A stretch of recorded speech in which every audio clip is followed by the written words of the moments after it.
In front of me is Samsung Galaxy M55, and today I would like to show you how you can clone apps.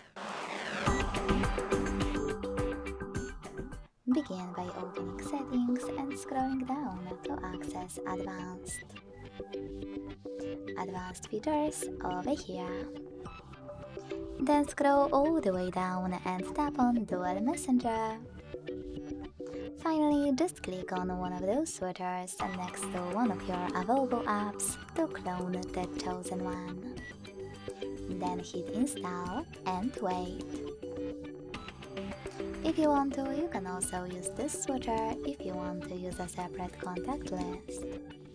So when I go back and check my app, I can see that it was successfully cloned. In order to get rid of it, go back to the same settings and click on the No Blue switcher. Then hit uninstall and wait. Thanks so much for watching. If you enjoyed this video, leave a like, comment and subscribe. Bye!